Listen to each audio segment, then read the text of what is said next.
In this video, I will share how I processed 2 wash and fold orders when I worked at a laundromat and what I would do differently if I had these orders for Decatur Express Laundry. The first order was approximately 42.44 pounds. One thing I would do differently is put the scale on the ground to make it easier to weigh the laundry bag because it was a bit heavy. After I weighed the bag and updated the order on the tablet, I began sorting the laundry. I separated everything into 2 piles.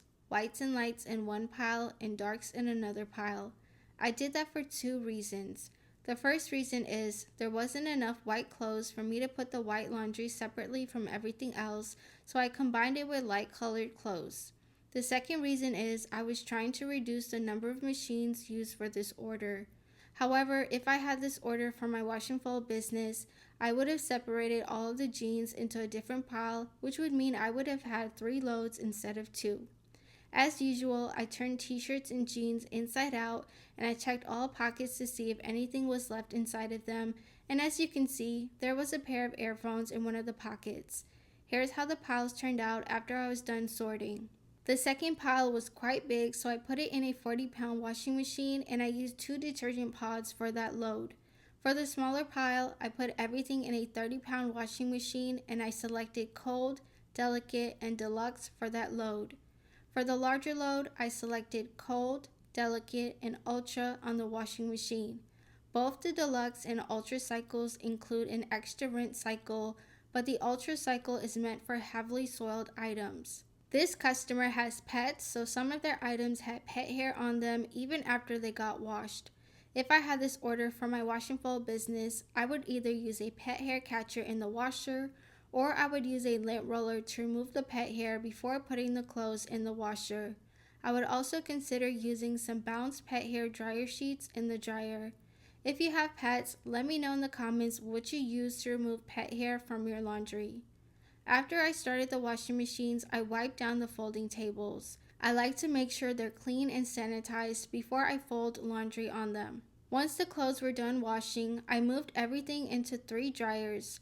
As I was putting the clothes in the dryers, I checked each item to see if any of them had lace because the customer requested that we air dry items that had lace. 2 of the dryers were set on medium heat while 1 dryer was set on high heat. If I had this order for Decatur Express Laundry, I would dry everything on low heat instead of high heat or medium heat. Low heat is better for fabrics because it doesn't cause as much damage as higher heat in the long run. I would also put some dryer balls in the dryers to separate the fabrics to help them to dry more evenly, and I would put a medium-sized towel in the dryer that had the jeans so those items could dry faster. Once one of the loads in the dryer was done, I removed the clothes from it and started folding everything. Some of the items still had pet hair on them, so I used a lint roller to remove the remaining pet hair. By doing that, the clothes look more presentable and are ready to be worn when the customer gets them back. This is something I still do for my laundry service because those small details matter. When I worked at a laundromat, we had a few recurring customers that had pets, so their laundry items would always have pet hair on them, especially their socks. After everything was washed and dried, I would use a lint roller to remove the remaining pet hair on their laundry items, and I would end up going through the lint rollers pretty quickly because there would be a good amount of pet hair I would have to remove. Now that I have my own wash and fold business, I still go through a good number of lint rollers when processing laundry for households that have pets in them, but it's mainly before I wash everything because I like to prep the items before putting them into the washing machine.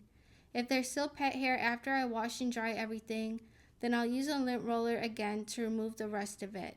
As I was waiting for the other loads to be done drying, I started processing the second laundry order. The second order was approximately 22.4 pounds. As I was sorting, I separated everything into 2 piles, whites and lights in one pile and darks in another pile. I turned shirts and pants inside out to protect the graphics, buttons, and zippers, and I checked the pockets of the pants to see if anything was left inside of them.